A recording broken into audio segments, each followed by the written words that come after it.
if you want to be turning to Isaiah 41, I'd like to talk with you about the end of the world. If you have listened to the newscasters and have read very much of the print media, you've noticed that sprinkled into their descriptions are words like apocalyptic event, or an event, I saw one write, of biblical proportions.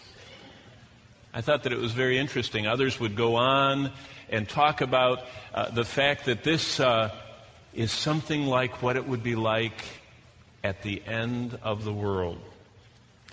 And I began to think about that and think about whether or not this is a good, tiny glimpse for us as we begin the new year to look at Bible prophecy and to look at how this devastation, how the loss of 150,000 plus lives, the number goes up every day, how that is just a tiny picture of what the end of the world will be like. With even secular writers using biblical words, with them speculating whether it will be an asteroid or a comet or a complete altering of our climate that is friendly to human life, what it's going to be that's going to cause the end of the world. With them speculating, I thought we should go to God's Word, because the world ended for at least 150,000 people 2 weeks ago today. And for those of you that watch the news, it was exactly 1 year before that, on the same day, December 26th, of the previous year, 2003, that a similar quake hit Iran and killed 25,000 on the spot. There was no tsunami and no big coverage because they closed their country to the coverage, but it is interesting, 2 Christmas quakes in a row. But the world ended for those 150,000, and we should think about this event before it gets crowded out of our minds by the next event. I think with all the events that roll through America, that this is going to diminish soon. The only difference between what happened in Southeast Asia and the one described by God, the two events, the end of the world and the end of 150,000 people's world, is that the death toll God says it's going to occur at the end of the world is 20,000 times bigger. Okay? I want you to think about it. I know you get into numbers and history and people just lose it. So I'm going to go through this slowly. But anything you've seen on TV, all those waves and the people running and the film clips and all the testimonies and all the news graphs, think about an event that occurred like that 16 times a day for 42 months. That's how big the tribulation is. 16 earthquakes like that earthquake in Sumatra every single day, 1 an hour for 16 hours. And think of it going on for 3.5 years. That's how many people are going to die in the tribulation. 20,000 times as many as died 2 weeks ago. Can you imagine how life would be if every hour somewhere on the planet 9 magnitude quake was occurring and waves were roaring around? How would you have time to bury all those bodies? See, when we read the tribulation, we've read too many novels and seen too many movies and we've seen too many charts, and it all just is, we have all of whatever in our minds. It is going to be the most horrific Holocaust for humanity. And we just saw a little tiny picture of it. Well, don't miss the numbers. They're staggering to our human minds. There are 6 billion people alive today on the planet, a little more than that. God's Word says more than half of the population of this planet is going to perish during the Great Tribulation. Great Tribulation defined by most Bible scholars the second half. It's 7 years long. This last week, the second half is 3.5 years long. God's Word calls it by 2 different names, 42 months, 1,260 days. So in the 1,260 days, or 42 months, the equivalent to 150,000 people dying every hour takes place for 42 months. That's how big the tribulation event is. That will be more bodies to bury than we could ever imagine. So that naturally makes us ask the question, when is this event going to take place?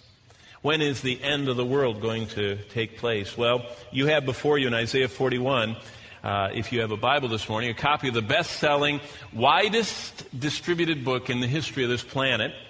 This book is a record that God has spoken. He hasn't spoken vaguely. He hasn't spoken mysteriously. He has spoken specifically. And it's written down. And every time archaeology turns more stones in the Middle East, more of what this book says is even more solidly verified. As in, most people miss the fact that they found the real pool of Siloam during this earthquake time over in Israel. They were putting in a sewer pipe, and when the backhoe came like this, it hit a beautiful set of marble steps. And so they stopped the sewer pipe and carefully cleared it back, and there is exactly the pool that Jesus set the man to with mud on his eyes. It's still there, just like the Bible says, and they're always digging it up. But his words are recorded. His book, the Bible, is the only book of any religion, of any people on earth, that contains prophecy. There are no Hindu prophecies, there are no Buddhist prophecies, there are no Muslim prophecies, there are no Mormon prophecies, there are no any prophecies of any world religion recorded in sacred literature other than this book you're holding. That sets us uniquely apart. And Isaiah 41 is going to tell us why. Because this book is unique in that God has mapped out the specific events in the future. And I want to emphasize that. Because only the living and true God of heaven and earth could ever dare to say, let me tell you in detail what's going to happen in the future. Only He could dare to do that. Because if He even made one mistake, He would be discredited, right? So He has to have flawless, 100% accuracy. Because God already said if someone makes a prophecy and it doesn't occur, kill him. So He's already said what He thinks about false prophets. So the God of the universe has said, the way that you can know I'm real, the way you can place your faith and trust in me, is to know that I alone, the God of heaven, the creator of the ends of the earth, I'm the only one that can tell you the future in detail.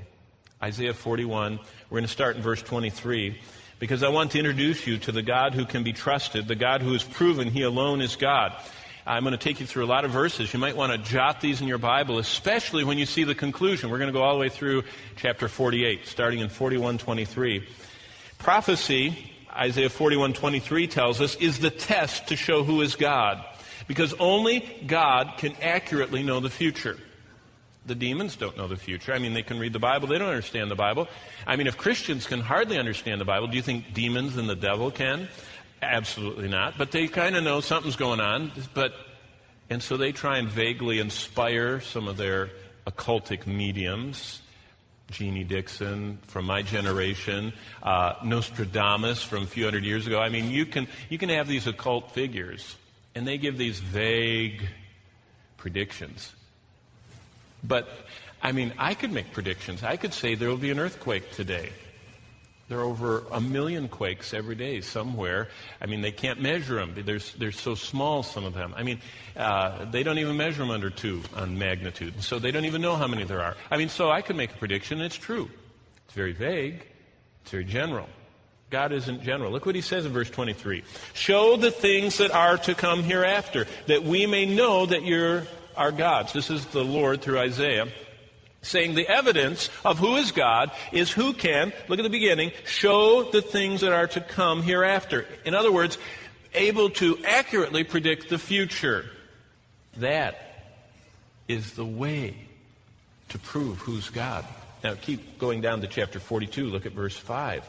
Because this is what God says. He says, prophecy proves that I'm real. Thus says the Lord God, Isaiah 42:5, who created the heavens and stretched them out, who spread out the earth and that which comes from it, who gives breath to the people on it and spirit to those who walk on it. It's a nice little reminder before he talks about prophecy. He says, I happen to be the one who breathed into each one of you the breath of life, and that's the only reason you're walking around on the planet. And I am the one that stretched out the sky you see at night. I stretched out the planet you walk on. It's me talking to you, and this is how you know it's me. Verse 6, I, the Lord, have called you in righteousness. Slip down to verse 8. I am the Lord, that is my name. My glory I'll not give to another. And what is he talking about? Same topic. Keep going down into verse 9. Behold, the former things have come to pass.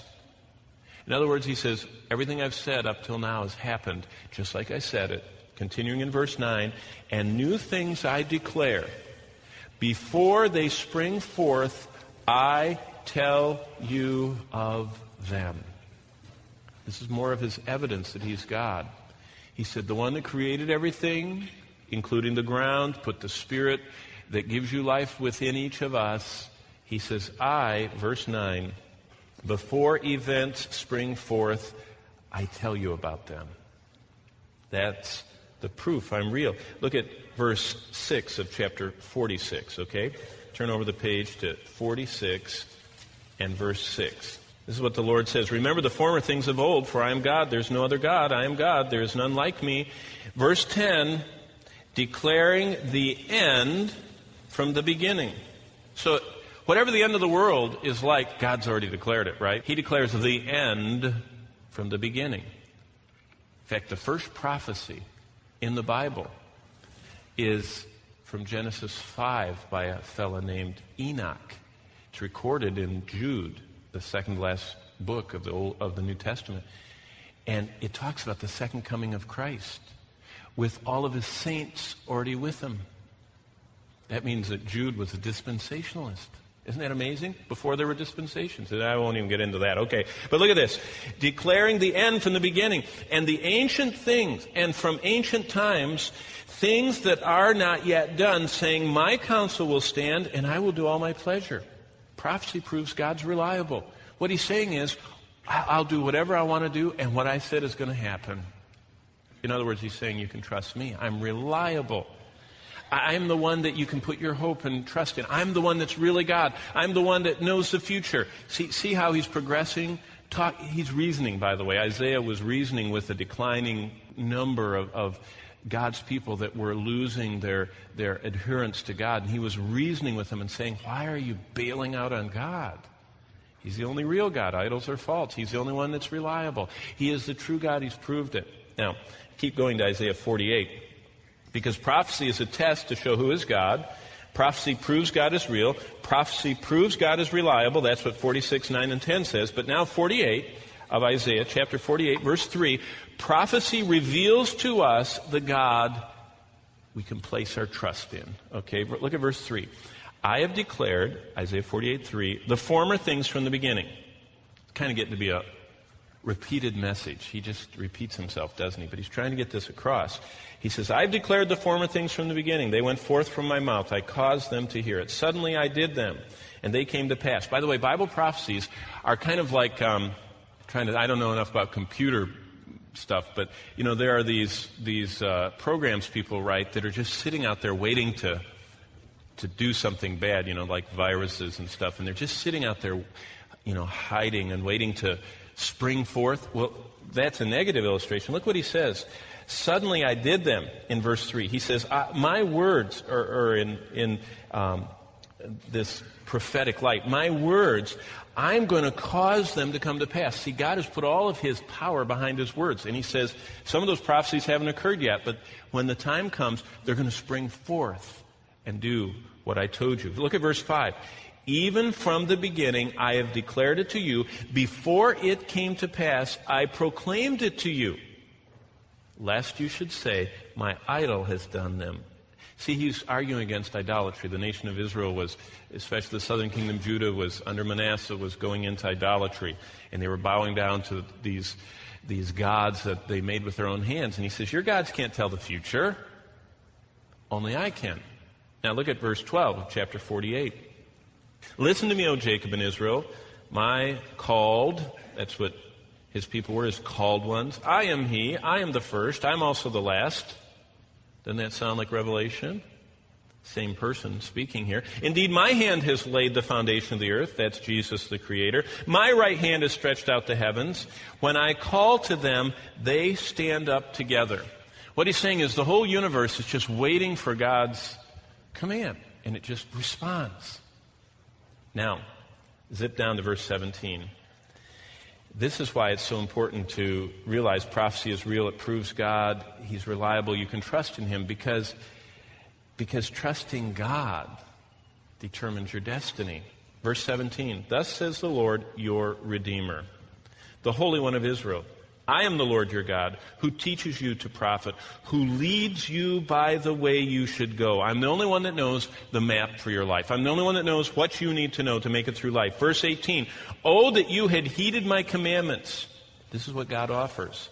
Then your peace would have been like a river. You know what I love about rivers? You can take some water out of it and it just more comes. It's just a lake you could theoretically empty. A river by nature is something coming further upstream that's flowing. And he says, my peace I offer to you. Look what it says there. Your peace would have been like a river. It's an endless, and he says, I am the headwaters, and I am going to just flow peace into your life. If you'll just believe me, the God who has attested to his reality through prophecy.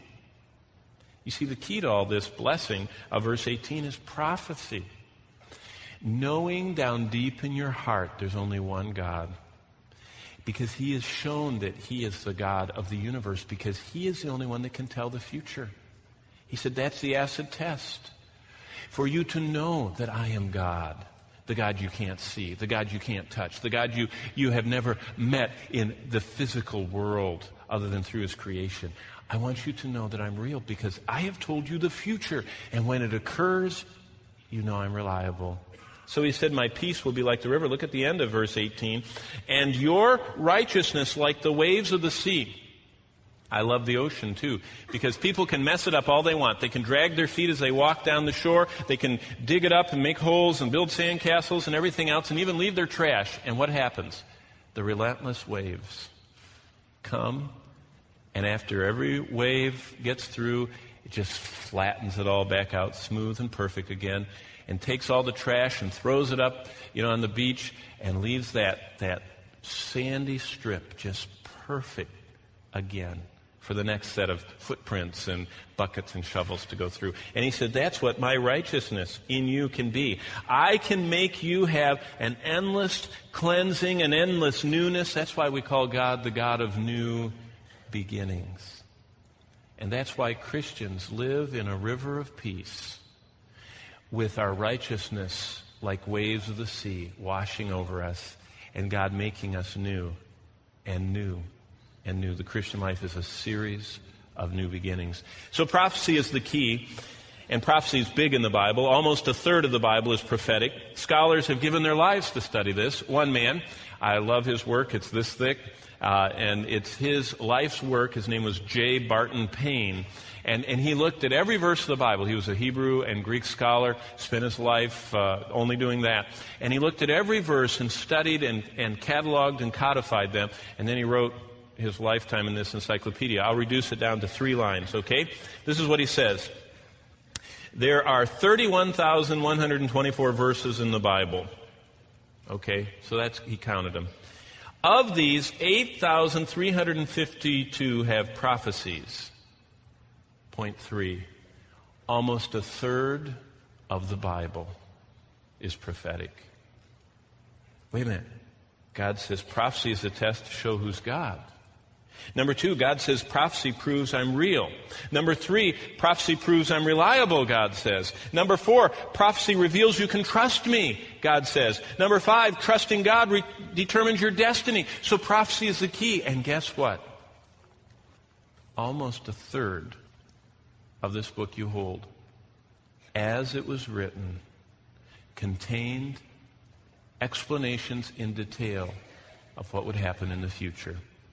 Now, about, maybe 20% of those, maybe 30, have already been fulfilled. Exactly like God said they would be. God has 100% reliability. And so, every other thing he said is going to also happen, just as he predicted. Well, let's talk about the end of the world. So keep going to the right to the book of Daniel, okay? Where we're going to end this morning is in Luke 21. So for those of you that love to know the ending, when I say let's turn to Luke 21, you know we're close, okay? But look at Daniel chapter 12, because prophecy is the key. And of all these thousands of verses, 8,352 that contain prophecies, which one explains the end of the world? Because God would want us to know about that. He said, I've declared the end from the beginning. So how do we know? In fact, if someone was to ask you at work tomorrow, at the grocery store this afternoon, or maybe you're stopping by gas, and maybe they've been thinking about the headlines of the paper saying 150,000 people died, and they say, now you're religious, aren't you? How do you know when it's the end of the world? You ought to show them Daniel 12, okay? And I want to show you specifically verse 4, because I love this. This one should stop you in your tracks if you think about it, and I will try and give you the background, but we could spend a long time in the book of Daniel. It's a major book of prophecy. But 12:4 says this, but you, Daniel, shut up the words and seal the book until the time of the end. Okay, that's pretty clear. Daniel gets this whole long prophecy, and it's chapter 7, chapter 8, chapter 9, chapter 10, chapter 11, and the beginning of chapter 12, and the angel says, okay, now seal this thing up. You know, cork it, put it in one of those clay pots, and hide it with the rest of the scrolls. Seal it up till the end. Oh, so this verse talks about the end. How do we know about the end? He's already described it in verse 1 and 2 and 3. He says that those who sleep in the dust will awake, and there's going to be this judgment. But how do we know when the end is? Well, look at the end of this verse. This is the description, and we just go right by this sometimes. Here is God's description of how to know that you're living at the end of the world. And there's only two simple little phrases. Look what it says. Many shall run to and fro. That's number one. The end of the world comes when many run to and fro. And number two, knowledge shall increase. Those two phrases just jump out at you. When God, who has written the future, wants us to know when the end is here, he says two events will be noticeable. Many will run to and fro, and knowledge shall increase. Now, you have to listen to this history lesson because this is fascinating, okay? All of you can track with me, okay? These are stories from the Bible. Running to and fro. Look at verse 4. Running to and fro speaks of traveling. I mean, right? I mean, that's not... You don't need an encyclopedia and a chart for that. Running to and fro. I mean, we still say, oh, they're just running around, or let me run to the store. So this is traveling, okay? How has travel changed on our planet?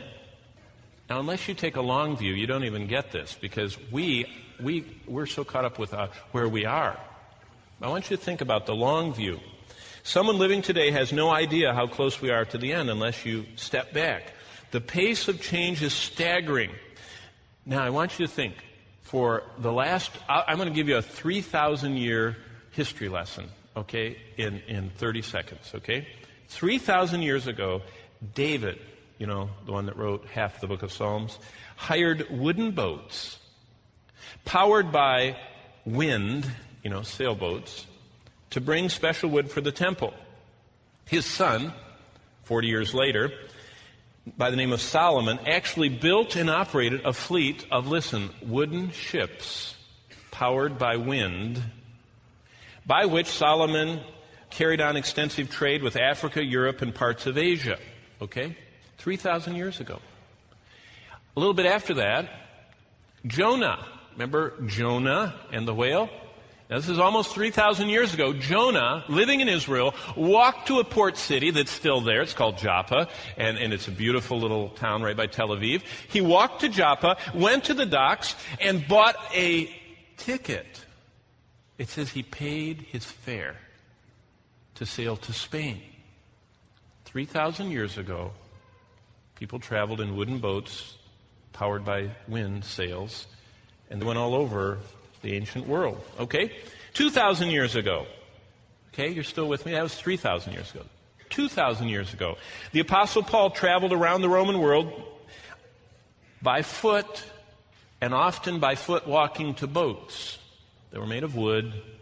They were powered by wind, and he sailed all over the place 2,000 years ago. So not much change between, David and Paul's time. Same method, foot, little horse and chariot and wooden boats. 500 years ago.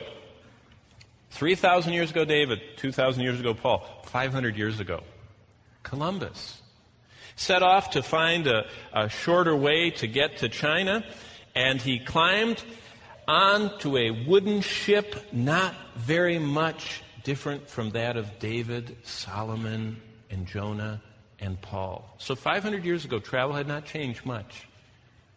Wooden boats powered by wind in their sails. 200 years ago, Benjamin Franklin walked to a dock in America and boarded a wooden sailing vessel for his trip to France.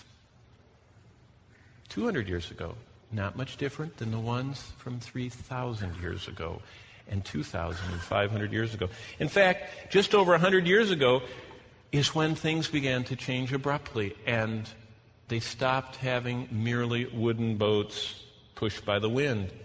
With the advent of steam, man was able to no longer be tied to manpower and wind power. And then came the steamship, and then came the locomotive, and then the automobile, and then the airplane, and so on. In just one generation, the whole world changed. But it hadn't started to rapidly change until just in the lifetime of many of you sitting here this morning. You don't realize how fast the world's changing. Kids tire of hearing the olden days stories. If they only knew how recent the olden days were. Today, there are routine scheduled flights of airliners that make a trip from continent to continent in a few hours. Many shall run to and fro, and so we are without hardly a thought. No one in the history of this planet ever traveled like we who are alive today can travel. This, according to Daniel, is the first sign that you're at the end. When people can almost without thought travel to and fro across this planet and just come and go. And they are. Well, look at the last half of verse 4. The second thing he says is, knowledge shall increase. You know, that's almost an understatement today. Let me just give you a brief summary of how knowledge is increasing. Today, we sit atop a database containing what is arguably the sum total of all the world's accumulated knowledge every time we sit down and browse what? The internet. Yeah. It's not quite. Google, all of you that bought Google stock are helping them to finally electronically digitalize the greatest libraries of the world. They're going to go back and get all of the ancient books that are in archives all over the place. And those two billionaires are spending their billions to do this. And they're digitalizing. So soon, within the next couple of years, they're going to have digitalized almost every extant book, every known book of any value on this planet. And every time you sit down and access the internet, you're sitting atop the sum total of all the collected knowledge of the human race of all time up until now. Amazing to think about that. From wooden boats with sails to MP3s, DVDs I can watch and create on my personal computer that can also be my phone, my television, my radio, my stereo, my workstation, my word processor, my electronic document file. It can become a movie studio, a sound studio. It even can be my telephone answering service, fax machine, copy machine, and printer, and a million other things. And people are buying them by the million. Knowledge is increasing.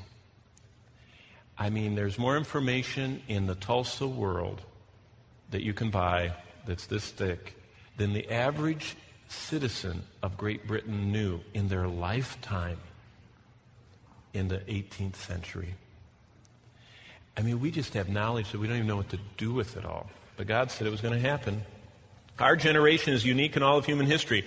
Never has humanity been forced to come to terms with so many issues simultaneously. Issues for which we have no historic precedent to give us a guide. The explosive growth of knowledge has us reeling. Now here's what one humanist author, Alvin Toffler, said, and we still are thinking about it. He calls what we're going through future shock. We're kind of numbed because don't you get too many emails? Don't you get too much of everything? I mean, it's just coming, just so fast. And it's just like the kids in New York City when the firemen crank open those fire hydrants and you see them just blown away. That's what the world is going through with all this knowledge. In this generation, now let me just share how fast knowledge is changing. This is what Toffler said. From the beginning of the world to 1850, all the knowledge, if all the knowledge of the world was one, it would be one from creation to, he didn't believe in creation, but from cavemen for him to 1850, one. From 1850 to 1940, it doubled to two. Since 1940, it's doubling and doubling and doubling.